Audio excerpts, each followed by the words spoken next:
If you're looking for pound the best home health and beauty fragrance products, you need to go to ashkickin.com. Hi, you're watching Dante's Boxing Nation. Woo! Hey. Yeah.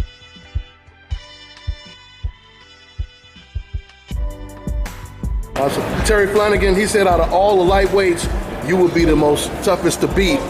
Well, who would you say would be the toughest other champions to beat? Would you say the same thing as him or what? The other way around, what? No, you got Robert Easter, Terry Flanagan, guys, Linares. everybody has their pros and cons. Robert Easter has, skills. He's got height reach advantages.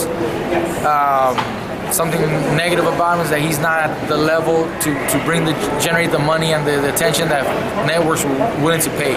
Maybe a fight now. But he did do good numbers out there in Ohio, though. He did. Yeah. That's Ohio, bro. Yeah, You ain't going to Ohio. Bring him anywhere else. I mean, bring him somewhere else. Let's see what he does. Oh, yeah. So we don't know yet. Yeah. You got guys like Flanagan in the UK who does great. Oh, absolutely.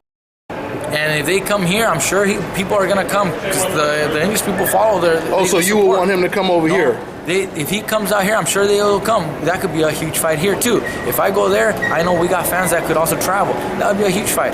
Jorge Linares has fought around the world too, so he's got fans just about everywhere. Maybe not as big fan base like Flanagan does at home, but Linares is a great fighter. He's shown 3-4 times already that he's champion. I think 4 times, 3 divisions. Those are the names there. I don't know if there's any one of them is gonna be more difficult than the other. Like I can pick this one because it's easier. It's not about that. It's just whoever is top dog in the division. Linares did real well. Flanagan did real well. I would love to get any of those 2 names. Okay. Those are the ones that stand out the most.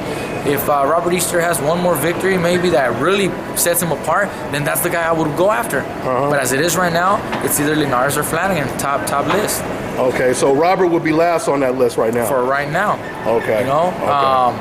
It would be probably the last option, the third option. Especially because we want Linares because WBC is ordering that fight. We would take that one first. Flanagan has the WBO that I really want another WBO title. I want the 3rd WBO title. I really want another WBO title. He holds it. Robert Easter has, like I said, he's got the skills. And he possibly be the most difficult one because of the reach and height advantages. That doesn't mean that's not the reason why I'm not fighting him. You also look at the business side. And so you want the fight to be as big as it can be, what you're saying, right? You're going to try to get the fight who's going to make you the most amount of money, of course, but who's also going to elevate you to the next level. If I fight Easter right now, people might come back and say, well, he was just a new champion. He wasn't ever proving himself yet. So that kind of discredits me. But it won't discredit me with Flanagan or Linares because they've already proven themselves many times there. Yeah, so I hear you. You gotta balance things out. But any of the champions, that are there are tough champions right now. You don't have really an easy champion like other divisions sometimes have. Champions that are not as great. So you can kind of choose and pick an easier. Right now they're not. They're not like that. Well, the consensus from the fans, at least the fans I see online, they're saying that you and Robert Easter are the 2 best. So hopefully, maybe that's big enough in the future to where... Exactly. He could possibly be the most difficult fight and the toughest fight because he's got skills, he's got height, he's got reach, and he's got the hunger, he's hungry, he's young. It could possibly be that one. And if we can actually get that to that level where it's going to generate that big of a buzz, then why not do that? I would definitely do that. If he had 3 or 4 other title defenses and beat 2 or 3 other champions by now, then he would be number 1 on the list. Now let's see what he can do, in another fight or 2 to create that big buzz. Like you said, he brought good numbers in Ohio. Well, that's Ohio. Let's see what he does anywhere else. Let's see if he goes anywhere else. Texas, Vegas, New York, and start creating more of a bigger fan base that sells, that the networks are willing to pay. What are his TV ratings? Because all that counts into your purse, man. And in the end of the day, it really is about the purse.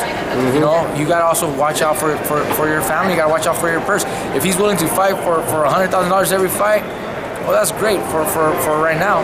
But I bet you he won't fight me for $100,000. He's not gonna. He wants to get paid too. It's a disrespectful thing for me to offer him $50,000 or $100,000. It doesn't happen like that. Yeah. He wants to get paid accordingly. I want to get paid accordingly. A fair deal.